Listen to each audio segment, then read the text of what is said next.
Good day. Today is 9th July. We're just days away now from the start of the Vilnius summit. The British media continues to claim that Ukraine is closing in on Bakhmut. Information from the front lines suggests otherwise, and for the moment at least, it looks as if no great breakthrough, no great Ukrainian victory is going to be achieved on the battlefields by the time that the summit gets underway on the 12th of July. I would add that Ukraine did perhaps attempt some big event today. There was apparently a cruise missile strike towards the Kerch bridge. A cruise missile, the Ukrainian cruise missile, was detected by Russian air defense over the Kerch region. The Russian air defenses claimed that they shot it down. The Aksyonov, who is the head of the Crimean regional government, obviously the Russian regional government of Crimea, he has come forward and said that the missile was shot down and that nobody should panic. And incidentally, and in passing, Ukraine today, perhaps in coordination with this missile strike, perhaps in anticipation that the missile strike might be more successful than it was, has actually now publicly admitted for the first time that they were behind the bomb attack on the Kerch bridge, which took place last autumn. Up to this point, Ukraine has been in denial about this, and the United States, through its usual anonymous sources, indirectly through the American media, has denied that, in fact, has denied that the United States was involved or implicated in these attacks, including the one on the Kerch Bridge last autumn, and has said that it doesn't support them. Maybe it doesn't support them. That doesn't seem to affect the US's support for Ukraine. And I will say straight away that given that the United States is supplying cluster munitions to Ukraine, we can perhaps get a better sense of the value of these American protestations, of their disagreement with what the Ukrainians are apparently doing. But anyway, let us move on. No Ukrainian breakthrough for the moment, no sign of one before the 12th of July. The attempt, or at least the alleged attempts, to set up some kind of incident at the Zaporozhye nuclear power plant appear to have been abandoned, at least for the time being. And instead, a missile strike probably intended to reach the Kerch Bridge, but one shot down by Russian air defenses. Now, it must be said that we're still some days away from the NATO meeting. It could be that there will be renewed Ukrainian attacks towards the Kerch Bridge, but I would have thought that the Russians, for their part, would be prepared and ready for these attacks. Whether any missiles, Ukrainian missiles that are launched, get through, well, of course, no defense is completely foolproof. We'll just have to wait and see. But that seems to be what Ukraine is trying to do at the moment. That's their big move for the moment. It seems to be a renewed attempt to attack the Kerch Bridge. Now, there's been no word so far as to the identity of the cruise missile which was launched, but the Russians do say that it was a cruise missile, which appears to exclude the Grom missile, which Ukraine has used recently to carry out attacks, which I understand is a ballistic missile. Of course, I might be wrong, in which case perhaps it was that sort of, it was a Grom, but anyway, a cruise missile, the description of it as a cruise missile, to me suggests otherwise. Then, of course, there's also the possibility that it was one of those supersonic Stridge missiles, originally supersonic reconnaissance drones developed by the Soviet Union during the Cold War. Ukraine, back in the autumn, converted some of them into long-range supersonic cruise missiles. They managed to reach the Engels air base, strategic airbase, deep inside Russia, and caused a certain amount of, frankly, ephemeral damage, but they did kill a few people there. But since then, the Russians have been methodically shooting them down, and the Russians also claim that the industrial plant where they were converted from surveillance drones into cruise missiles, that industrial power plant and its attendant laboratories have been destroyed in Russian missile attacks. So, if it's not a Grom and it is not a Strizh, unless the Ukrainians have developed some other cruise missile of their own, which, to be frank, seems extremely unlikely, by a process of elimination, it must have been a Western-supplied cruise missile, and the only Western-supplied cruise missile that I know of, which has the range to reach the Kerch bridge from Ukrainian territory, is the British Storm Shadow system. So perhaps that is the missile that it was. It may have been, most probably was, a British Storm Shadow. The Russians have been reasonably successful in shooting these missiles down, though it must be said that they're apparently not the easiest missile to shoot down, and some of them have got through and have hit targets. And Simplicius the Thinker has a detailed discussion about an attempted Russian interception of a Storm Shadow missile, in which he discusses at length its characteristics, the fact that it is high subsonic, in other words, that it flies at high speeds, that it operates at low altitudes, and that it is relatively stealthy, all of which in combination makes it, as cruise missiles go, apparently difficult to shoot down. The Russians, as I discussed a few days ago, have managed to bring down one which is largely intact, or at least its pieces, its key, most important components are largely intact, and there's been reports already that all these pieces are now in Moscow, being pored over by Russian technicians, and already we're being told that the information that the Russians are gleaning from this missile will enable them to counter these missiles more effectively and to upgrade their air defenses to counter them better. But of course that is in the future, even if it is in the near future, it is not today. Today the Russians don't have that information, but for all that, they still seem to be succeeding in shooting down storm shadows. And if this was a storm shadow that Ukraine launched, well, the Russians managed to shoot this one down. Anyway, I would just add that again, and one has to emphasize the word if this was a Storm Shadow missile, then the British, with the permission of the United States, consciously decided to supply Ukraine with a long-range missile which has the ability to reach, the range to reach the Kerch bridge from Ukrainian-controlled territory.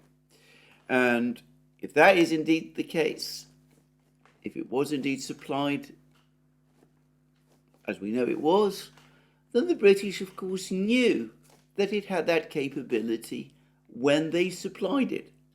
And so did the United States, when the United States approved, or at least permitted, its supply. given which the United States, for all its protestations of not approving of the bomb attack on the Kerch bridge last autumn, must quietly approve of Ukrainian attempts to attack the Kerch bridge. The United States must do so, Britain must do so also, and of course that's why these attacks have now begun. We will see how effective Russian air defense is, how successful they are shooting down these cruise missiles. I would have thought that the Kerch Bridge would be particularly well defended. I don't know how many of these missiles are in Ukraine's possession. It'll be undoubtedly only a finite number.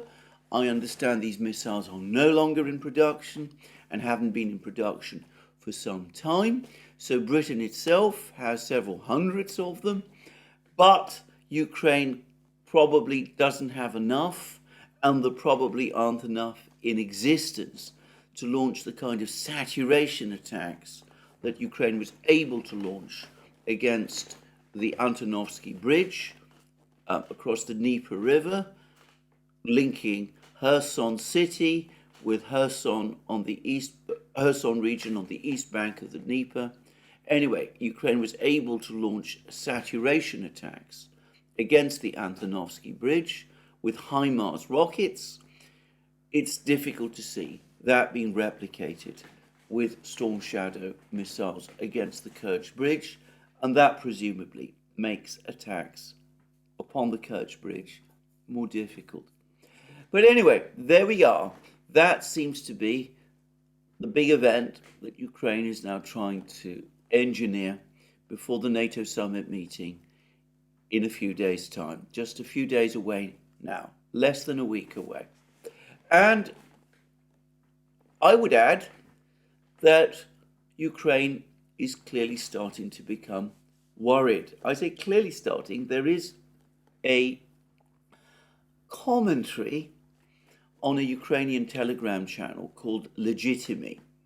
Now, Legitimy is an interesting channel, and here I'm going to also concur with a view recently expressed by none other than Scott Ritter, who also keeps track of things that Legitimy says, because Legitimy claims to have sources within President Zelensky's government, within the office, within President Zelensky's own office. In other words, with the team of people, within the team of people who work closely with Zelensky. And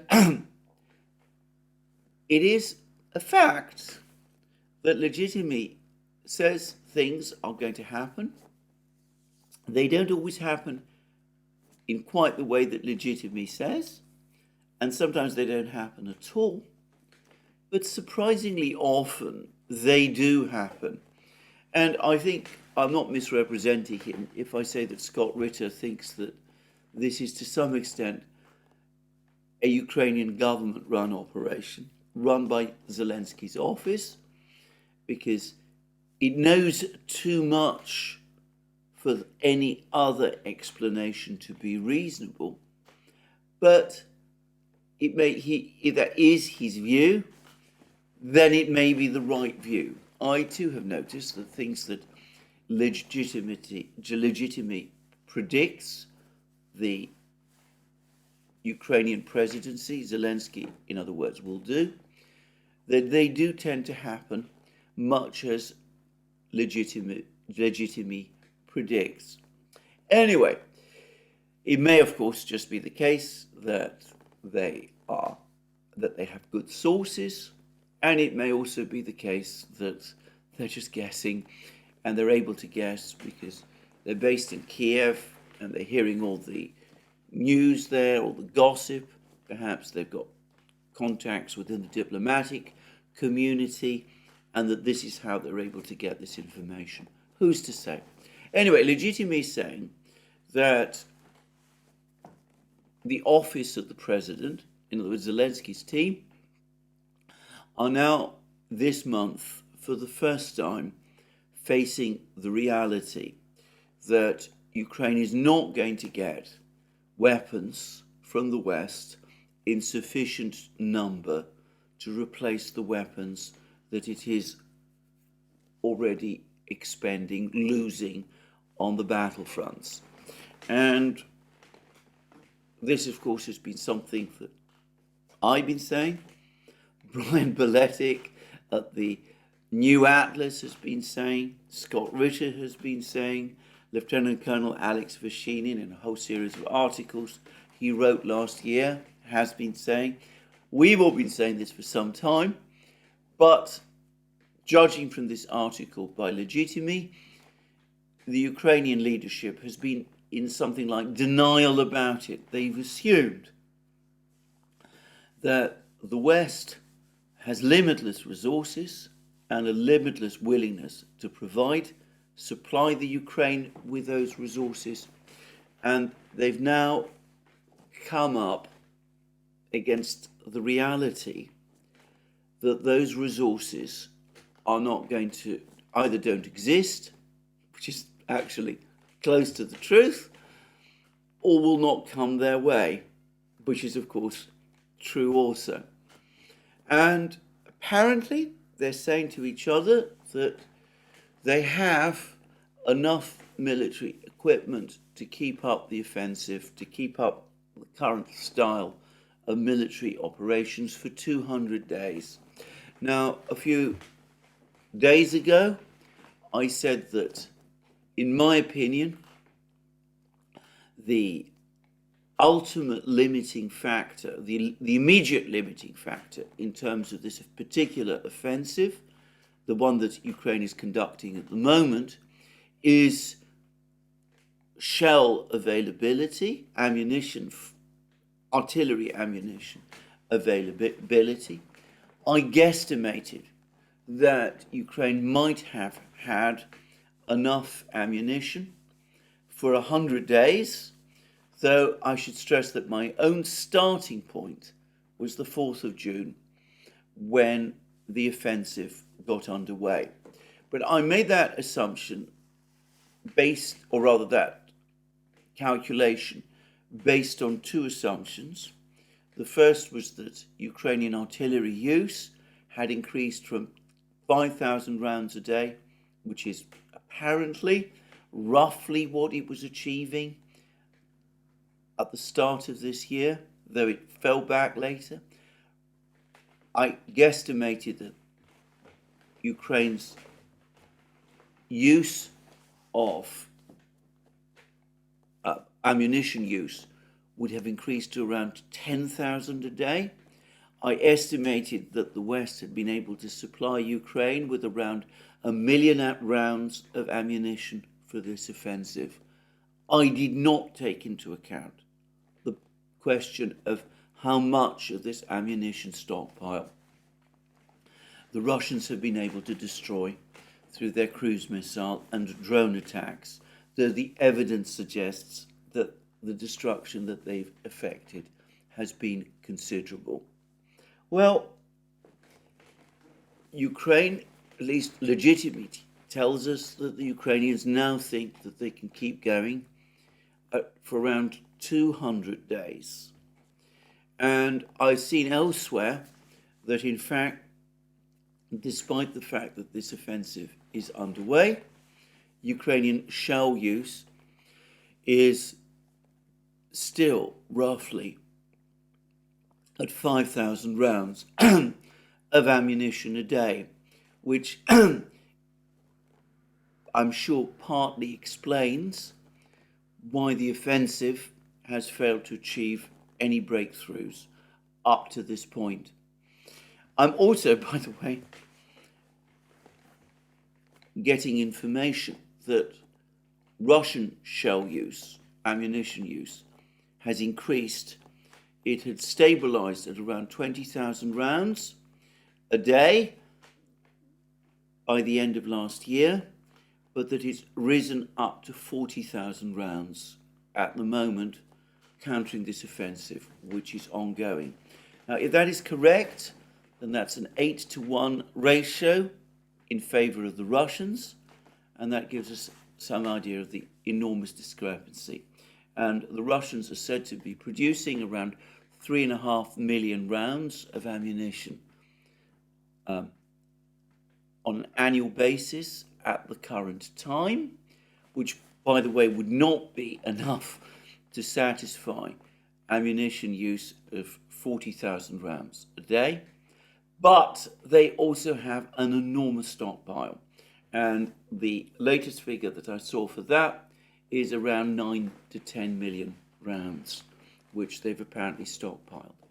Anyway, if Ukraine did start the offensive with 1 million rounds and was only limiting itself to 5,000 rounds of ammunition a day, then that, of course, would extend it to 200 days. But, of course, there is the other factor, because the United States has now come forward and they've said that they're going to supply Ukraine with cluster munitions, which will be supplied as a substitute for the kind of ammunition that Ukraine uses or has been using principally on the battle lines. The unitary 155mm shells, which are the key shells Ukraine needs to be able to fire in order to sustain its combat operations.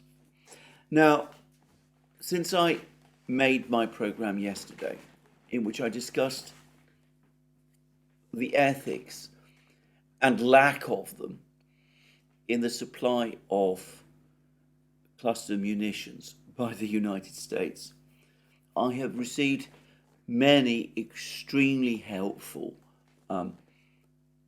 comments about cluster munitions, and I'm also to some extent drawing on public comments made on his channel by Scott Ritter.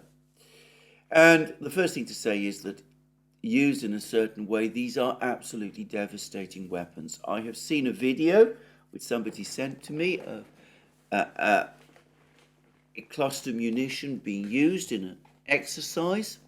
Apparently this was an American exercise, and it appears that this wasn't a shell, it was a bomb.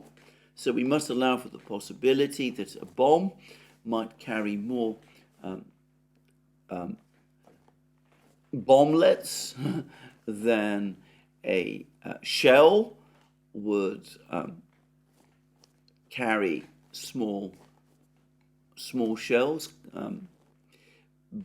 But anyway, it did seem devastating. It showed that you can carpet a whole area with explosions by dropping a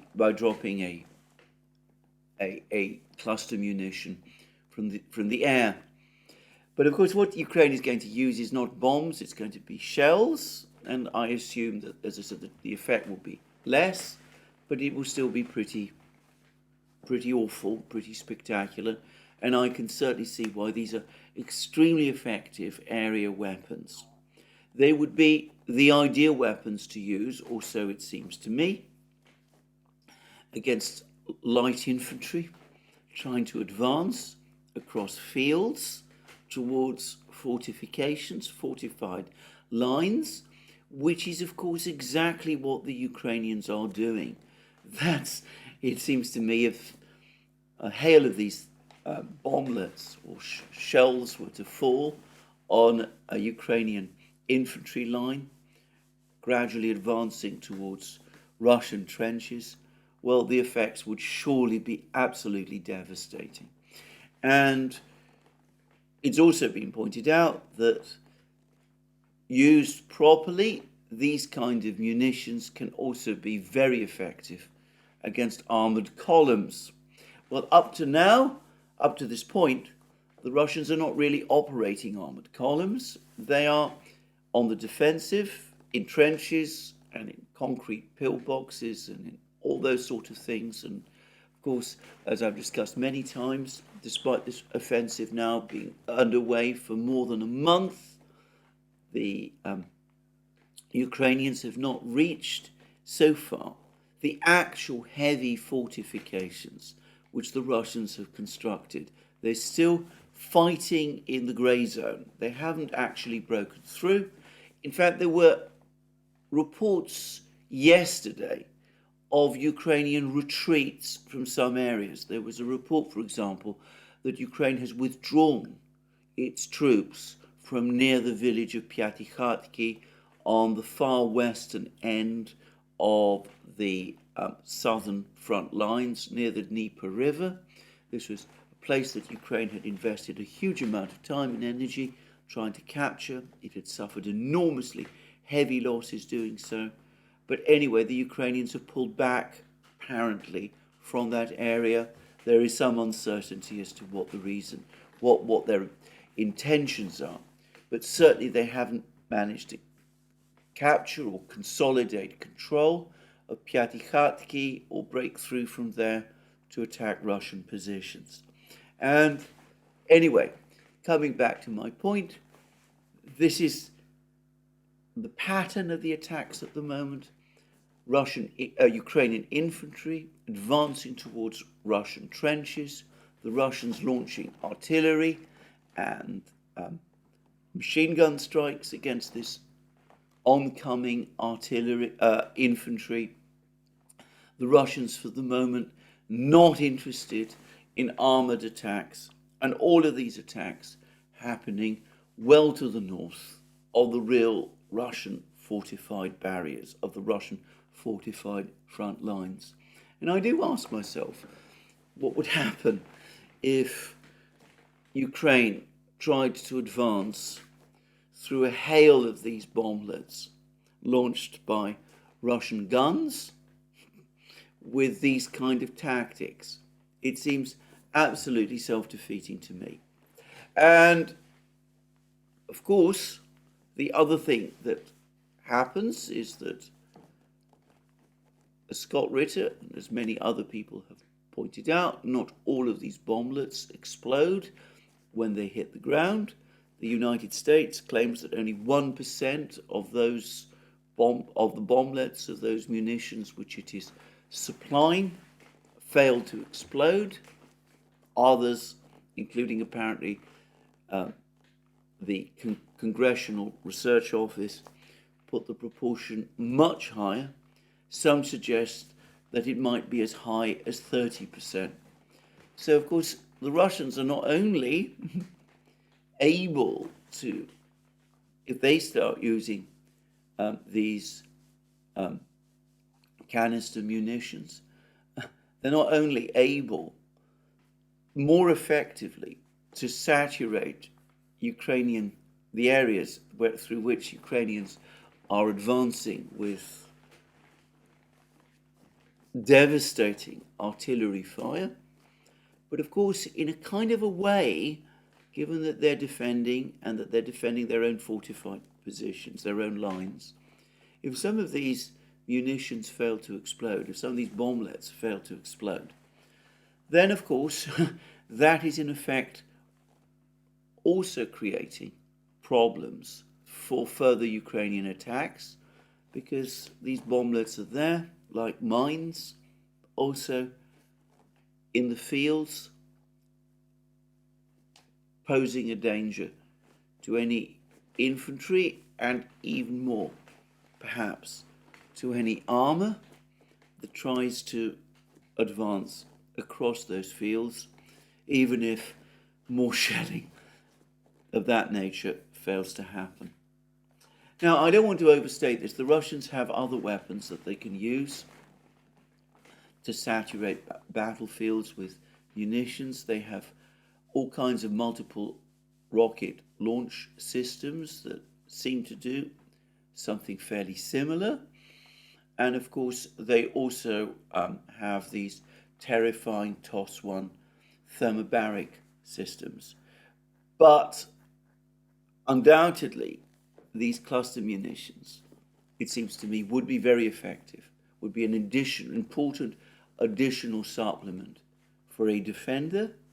The Russians apparently have a huge stockpile of these systems, and now they've been given the perfect excuse to start to use them, and no doubt they will do so. I don't see why they would not.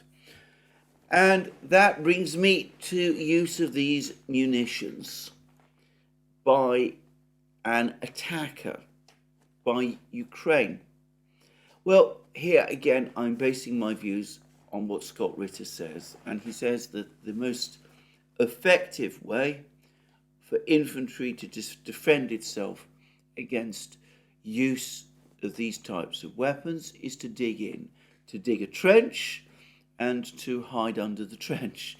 Some of the bomblets might fall into the trench, and that would be very bad for the infantry there, but generally the majority would not, and most of the infantry, the great majority of them inside the trench, would come out unscathed. It would be frightening, but it would not be as dangerous as unitary shells hitting a trench and causing the trench to collapse. So the United States appears to be supplying Ukraine with a type of shell which, putting aside the moral and ethical considerations which argue strongly against supplying it, and the legal ones too, over and above the fact that there is an international convention that seeks to outlaw the use of these types of shells, there are apparently US laws enacted by Congress that limit their export also, which, from what I can see, the US seems to be simply bypassing. The administration seems to be simply bypassing. They do say that they've consulted with Congress, but I would have thought that some degree of formal congressional authorization ought to be needed, given that these laws exist, and there's been no attempt to obtain that authorization, and nor will that happen, because, of course, if a debate were to take place in Congress, that would open up the whole discussion, and with many Republicans in the House openly critical of this US commitment to this war, that is something that neither the administration nor the establishment leadership of both of the two parties, the Democrats and the Republicans, who are fervently supportive of this war, neither of them want to see happen. So, anyway, there we are. A weapon is being supplied, which apparently favors, at least in this kind of context, the defender over the attacker. The Russians in their trenches are not 100% protected against it, by no means, of course, but at least for them, these sort of cluster munitions are less dangerous than the unitary shells that the United States is no longer apparently in a position to supply. And here I'm going to make a further point before I return to that piece by Legitimate, because a couple of months ago, back in February and early March, there were lots of articles appearing in the US media, in the British media, in the Western media generally, talking about the importance of Ukraine not getting itself bogged down in attritional warfare. It could never win the ammunition race against the Russians. That was the advice that the West was, according to the Western media, giving to Ukraine.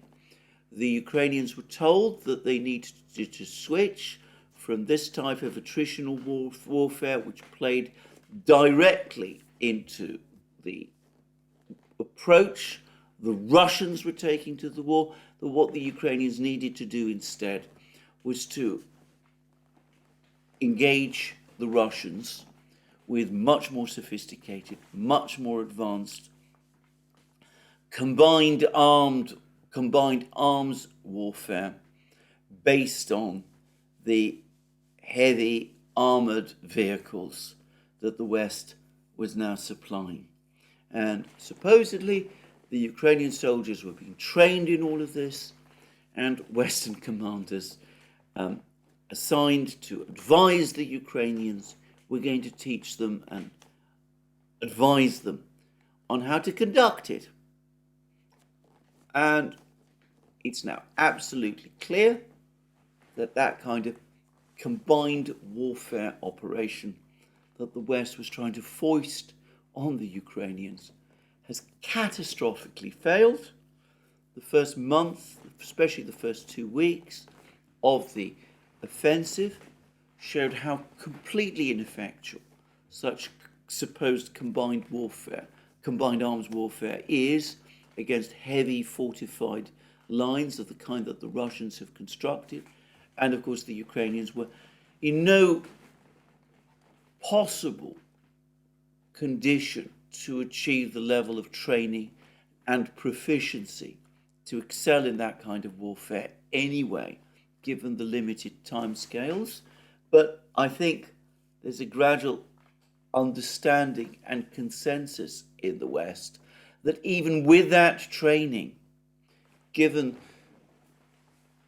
the minefields and the fortifications and the Russian air superiority and the Russian artillery superiority,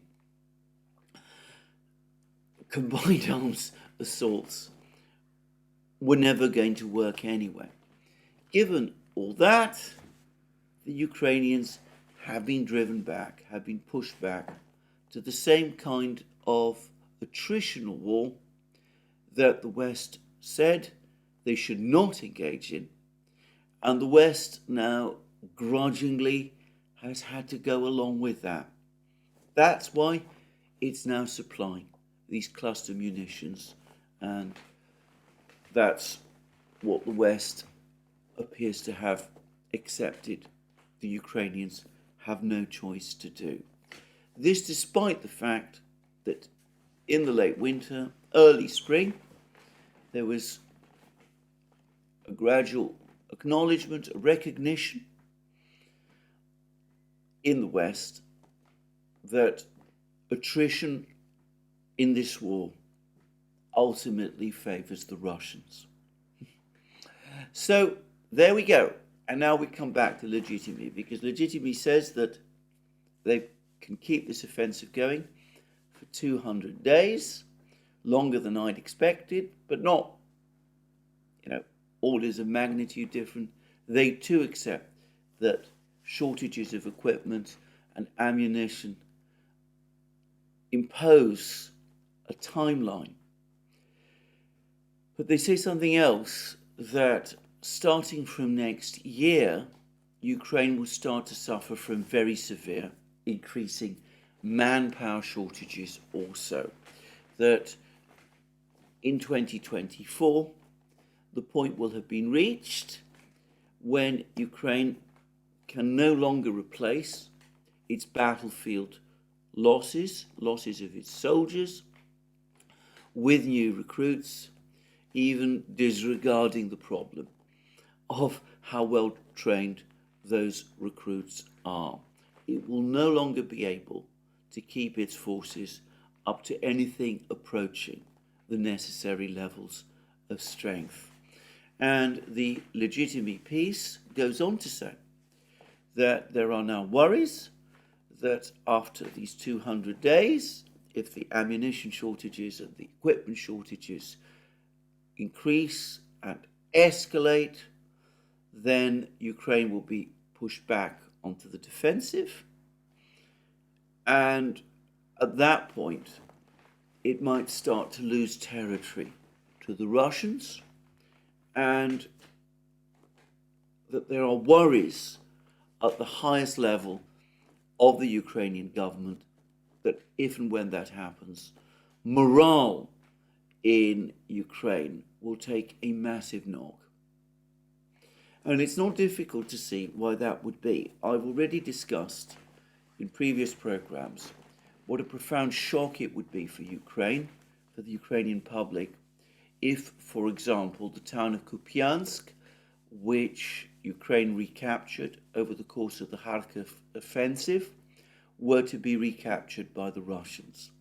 The same would be the case if, say, Liman were also to be recaptured. And I single out these two towns because the Russians are now very close and getting closer all the time to both. And they're also apparently closing in on Seversk. In other places on the front lines, Ukraine may be attempting to conduct its offensive, but in the north, as I've discussed already, previous videos, it's the Russians who are engaging in slow, incremental advances, very different in character from those that Ukraine is undertaking, but systematic and methodical, as all Russian offensives up to this point have been. If Ukraine loses Liman, if it loses Kupiansk, if it starts to lose territory, if, for example, the territorial gains that Ukraine achieved in Kharkiv region last year are reversed, if the Russians, for example, were to advance in the Zaporozhye region and were to take places like Orekhov and Vuhledar, and perhaps even retake Kherson city, though some Russians like Andrei Martyanov question whether that would be of any strategic value to the Russians at this time, the recapture of Kherson. But if any of that were to happen, it would be a major blow for Ukraine.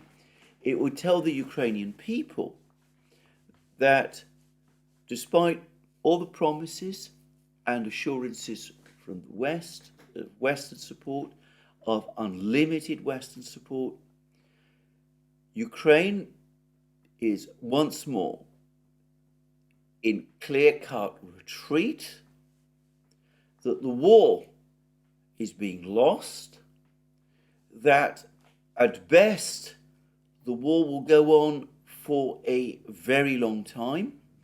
And bear in mind that Ukraine, its population, are suffering significantly from the privations of the war. Maybe in Kiev and perhaps in Lviv, the nightclubs and the restaurants and the bars are thriving and as busy as always, but in other places in Ukraine, life is getting harder, and of course more and more of the men are being corralled into the battle, even whether they like it or not.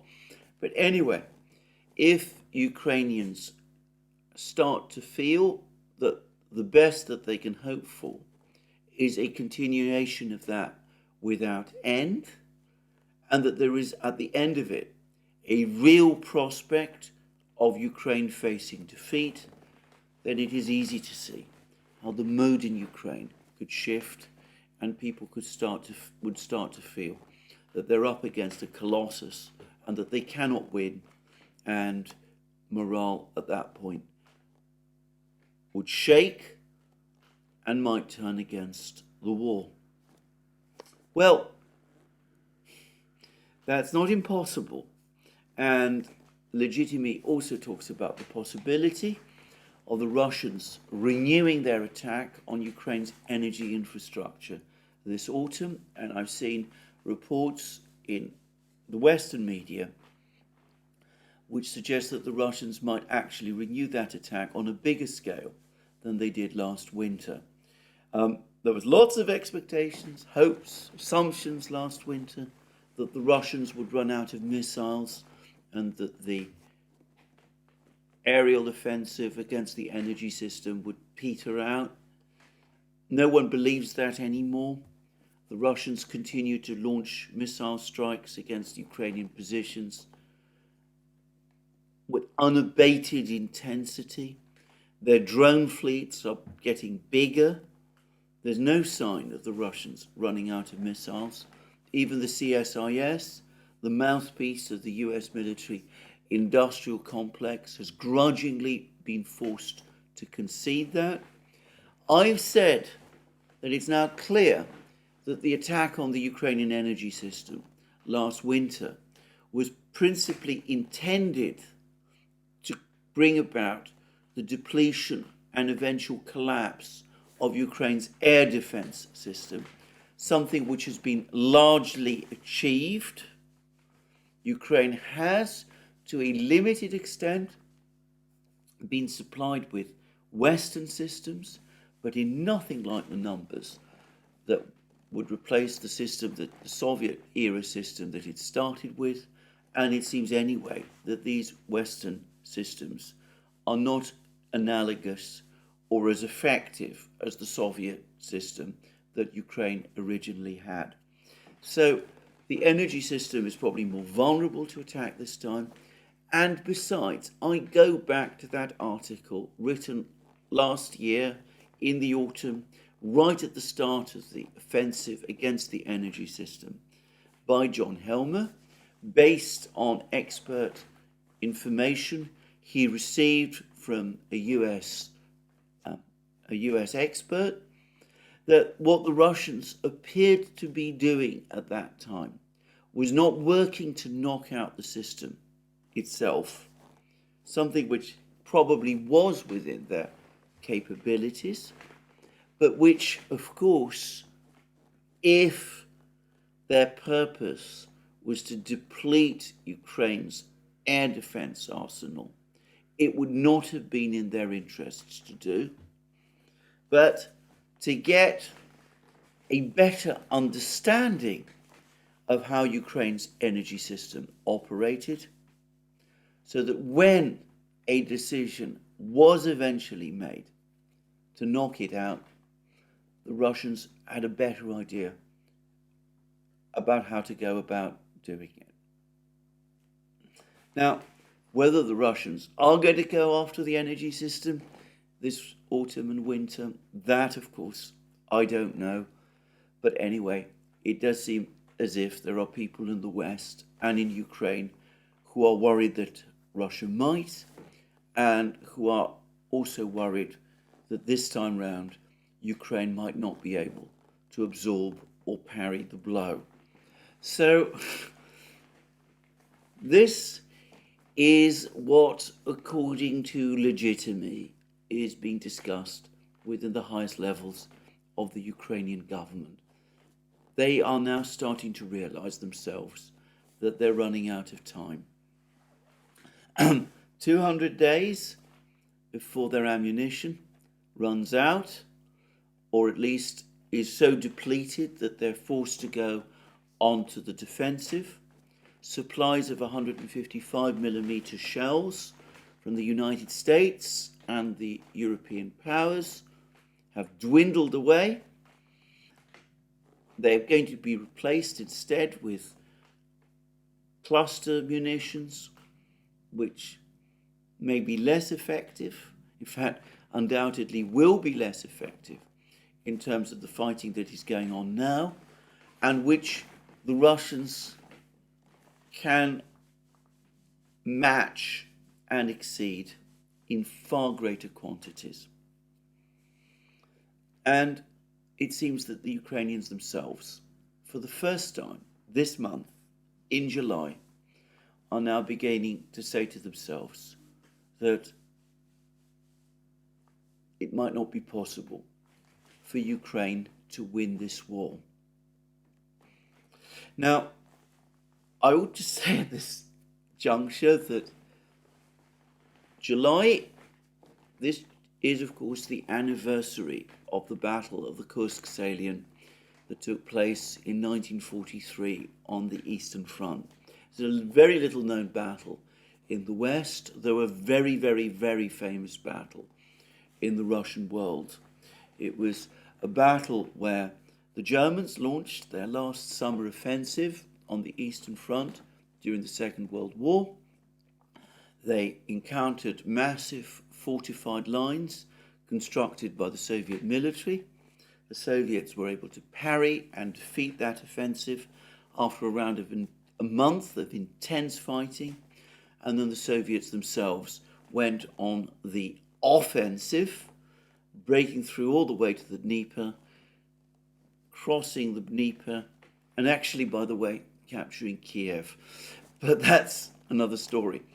But anyway, the key thing to understand, and I'm not an expert on the military side of the war, but about the diplomatic side and the political side, I know a great deal more. But apparently it was in July 1943, following the defeat in Kursk, and by the way, the fall of Mussolini in Italy, that the German leadership first began to internalize that it looked like it was going to lose the war. Up to that point, they'd generally assumed that they would be able to pull through, but in July 1943, they began to see that in fact time was working against them. The odds against them were becoming overwhelming. And though they were not prepared to give up, they began to sense that the war was decisively turning against them. That is my understanding of German thinking in 1943. And it seems to me as if the same is true, or may be true, in Ukraine now. Ukrainians have been keeping up this war now for a long time. In February, March, they apparently were prepared to negotiate with the Russians and seek some kind of an agreement with them. But in April, under pressure and advice from the United States and Britain, they broke off the negotiations and indicated that they would continue with the war on the promise of unlimited Western support. They appear to have persuaded themselves that this would be sufficient for them to achieve victory. Now, after the failure of the first month of the offensive, the summer offensive, after they've seen the latest weapons deliveries that have been sent to them by the West, cluster munitions, which are not really what they need at this time, more Bradleys and more strikers, but in nothing like the numbers that they would need to turn the fighting round. Apparently no further commitments of more tanks. The Europeans probably don't have modern tanks to offer.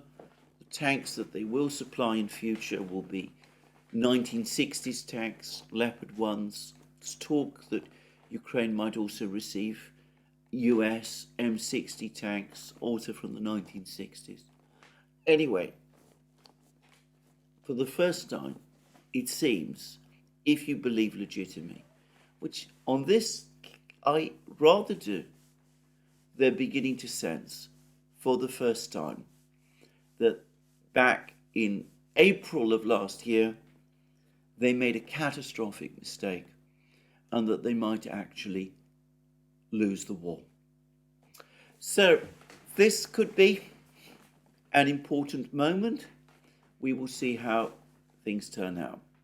Meanwhile, other things have been happening, and Ukraine did achieve one major gain over the last 24 hours, and one which has enraged the Russians. Now, Zelensky went to Turkey. He was received there by Erdogan. Erdogan has always, or has at various times, acted as if he sees Ukraine as his friend and ally and Zelensky as his friend. Other times he's been more cool towards Zelensky, but on this occasion he embraced Zelensky. And Erdogan's announcement that Turkey supports Ukraine's NATO membership is not actually new, and it is costless because Erdogan knows perfectly well that Ukraine is not going to be granted NATO membership or even a timeline to NATO membership in Vilnius. And of course, Turkey has entered into another military production agreement with Ukraine, but of course, Erdogan knows perfectly well that any production facilities that are created in Ukraine are going to be immediately destroyed by the Russians. So again, I don't think he's particularly worried about that. I don't think that means very much. I don't think that concerns the Russians. Turkey has supplied weapons to Ukraine, including 155mm shells and armoured personnel carriers, and that has annoyed the Russians much more. And of course, they also supplied to Ukraine the famous or infamous Bayraktar drones. But the Russians have shown that they're able to deal quite effectively with all of those things. But yesterday, Erdogan did something that has the Russians fuming. And that was that he allowed Zelensky to return to Kiev with 3 top officers of the Azov regiment who were captured by the Russians in the Azov-style steelwork in Mariupol last year, and who, following negotiations and discussions, the Russians agreed to release in exchange for the return of prisoners of their own who were in Ukrainian captivity, and on the undertaking that these 3 people would go to Turkey and would remain there until the conclusion of the war. Well, Erdogan went back on all of that, allowed these 3 officers to return to Ukraine with Zelensky, and the Russians have publicly stated that they see this as a major breach of faith. A major breach of faith, obviously, on the part of Ukraine, which has gone back on the agreement that was reached after the fall of the Azov-style steelworks, and a major breach of faith on Erdogan's part. And Erdogan has been saying that he expects Putin to come to visit Turkey in August, but the Russians seem to have suddenly cooled on this idea. They're making their anger about what has happened very clear, and there's no sign so far that they've agreed to a date for Putin to visit Turkey in August. Why did Erdogan do this? Well, I think there are multiple reasons. There are some reasons which are fairly complex and which I'm not sure to what credence I would give to them. One of the Ukrainian commanders, a man called Volin, has supposedly given an interview in which he supposedly says that the surrender of the Azov-style steelworks was agreed by the Russians and the Americans because there were also American officers in the Azov-style steelworks, and that this was some sort of complex operation, complex exchange of people, and the Azov regiment people were only a part of that, and perhaps just conceivably this whole thing has run its course on that basis. I'm not going to comment on that. I consider this so speculative. Volin may be telling the truth or not, and I'm not even absolutely sure that he's even given this interview. I've just been told about it. I haven't seen anything to do with it. But I don't believe, to anticipate, that the Russians ever agreed at any time that these people would be going back to Ukraine before the war ended. There's a clear agreement. It's clearly been violated. The Russians are saying so. They give every appearance of being angry, and I think we should take that for what it is. So why has Erdogan done this? Well, from time to time, he does like to play this game with the Russians, if only in order to prove to himself and to people in Turkey that he's not totally aligned with them. He wants to remind the Russians that he can never be taken completely for granted. It is part of this very, very complex game that he has endlessly played with them, and which the Russians, for their part, have found very frustrating and exhausting, but which, up to now, they have gone along with. But there are actually, beyond that, I think, specific reasons for Erdogan's anger, and two stand out. One is the fact that apparently the Syrian army has been on the attack in northern Syria. It's regaining territory controlled by Turkish-backed insurgent fighters. So far, the meeting which Erdogan anxiously wants with Assad has failed to happen, and the Russians appear to be supporting this offensive. In fact, they're not appearing to support it, they are supporting it. They're launching missile strikes and attacks. Their aircraft, their air force in Syria has been extremely active over the last few days. And apparently this has angered Erdogan, and this is perhaps a step he's taken to show to the Russians his anger. And I think there is another thing also that's happening, and that is that the Russians have apparently now made absolutely clear that they are not prepared to extend the grain agreement that was negotiated last year. Now, this is an agreement that was brokered, mediated by Erdogan. The idea was that the Russians would in no way obstruct or interfere with the export of Ukrainian grain, principally from Odessa, that there would be safe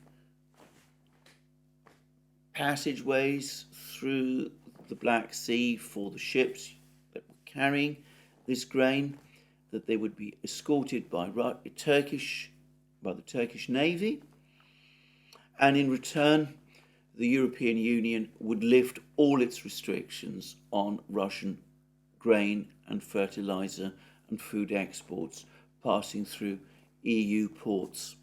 And the Russians have endlessly complained that every part of this agreement has been violated. They said that the Ukrainians have, in fact, used these safe corridors to transport military equipment.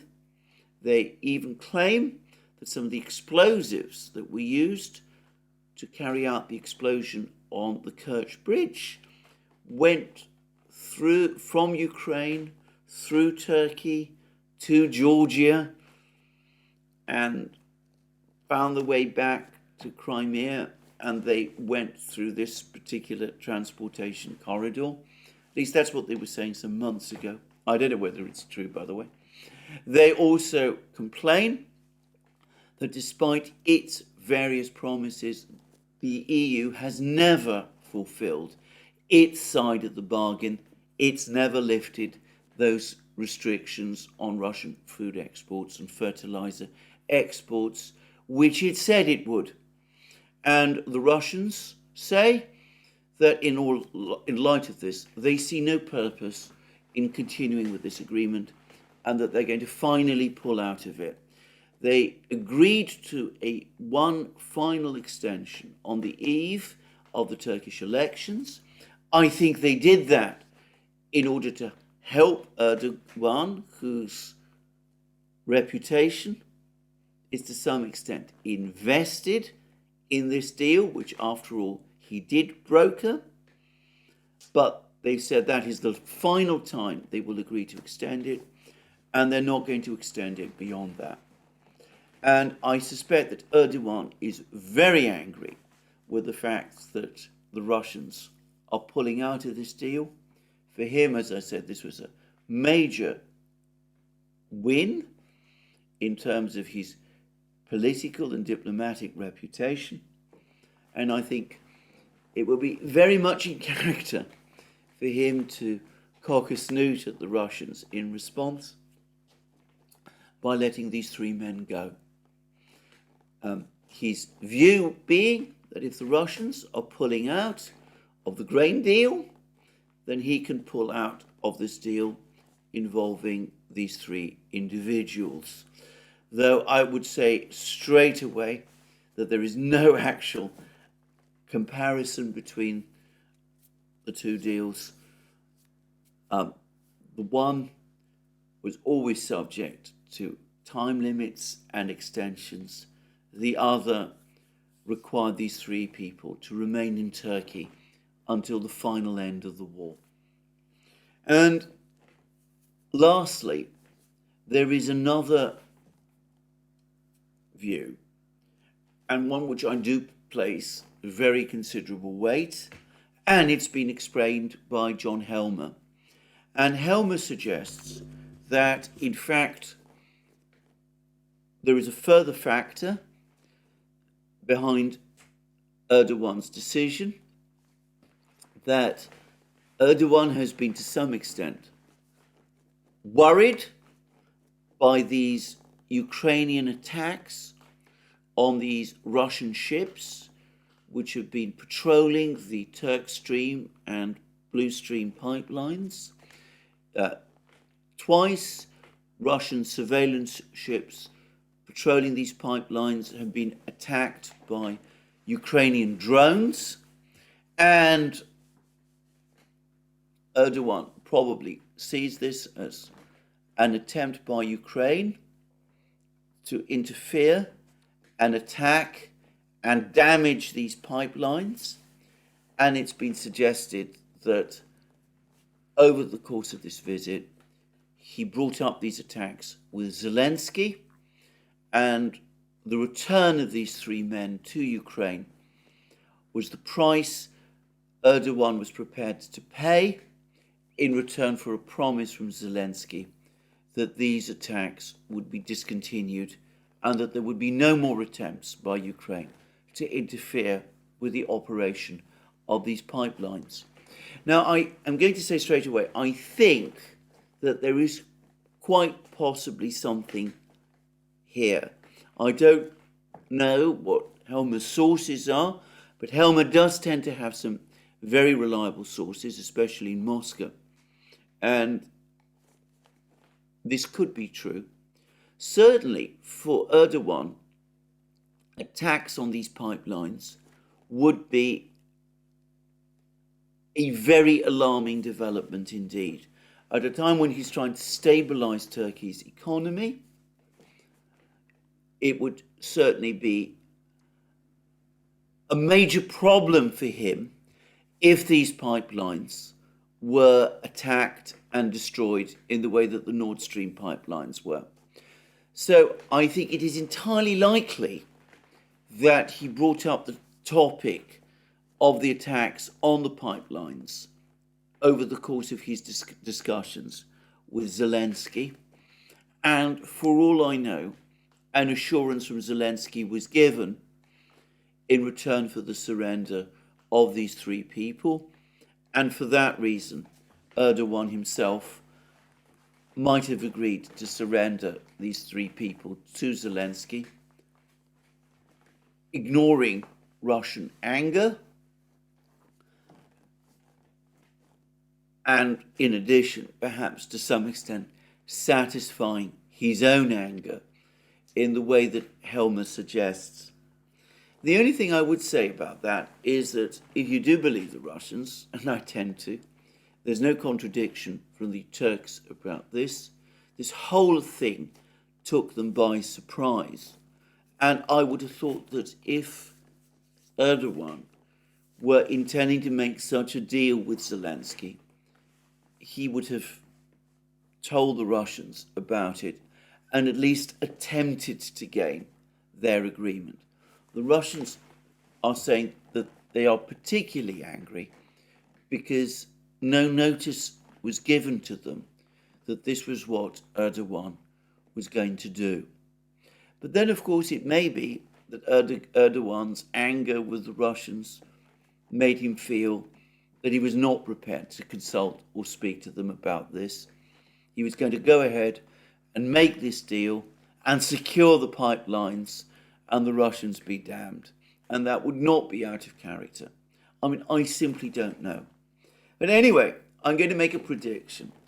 Angry though the Russians undoubtedly are, this is not the first time this has happened. This is not the first time that they've agreed things with Erdogan, and Erdogan has gone back on what the Russians thought he'd agreed. Over the course of the Syrian war, this has happened multiple times. The Russians, despite their anger and publicly expressed anger from time to time, have ultimately gone along with every one of Erdogan's actions, because Erdogan has always been careful to pitch his acts of defiance against the Russians at a level which does not threaten the overall relationship with Russia, which is crucially important to him. And given that the relationship is important to the Russians also, I think that this one will be no different. 3 men are returning to Ukraine. It is embarrassing. It's led to questions being asked about President Putin's wisdom in agreeing to this deal in the first place. It has also caused not inconsiderable anger in Russia, some of it directed at Erdogan and Turkey, but some of it also directed at Putin himself. But ultimately, from the Russian point of view, these are just 3 men. If they go back into the battle, there's a fair chance they'll be killed, because that is increasingly the fate Ukrainian commanders are meeting at the moment. It's not as if these are figures of Napoleonic stature or ability, so it doesn't change anything in terms of the war.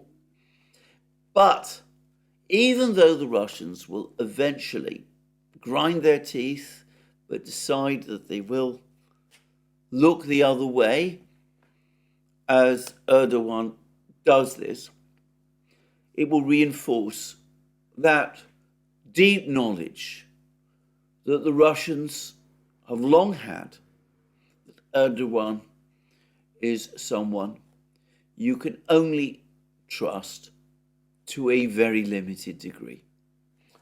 Anyway, that is my program for the day. I'll be back again soon. Let me remind you once more that you can find all of our programs on our various channels, Locals, BitChute, ODYSEE, Rumble, Rockfin and Telegram. You can also support our work via Patreon and Subscribestar, links under this video. You can go to our shop and get yourself the amazing things that you will find there. Our magic mugs, our hats, our hoodies, our t-shirts, our sweatshirts, all those great things. And last but not least, if you've liked this video, please remember to press the like button and to check your subscription to this channel. Thank you again, more from me soon, and have a very good day.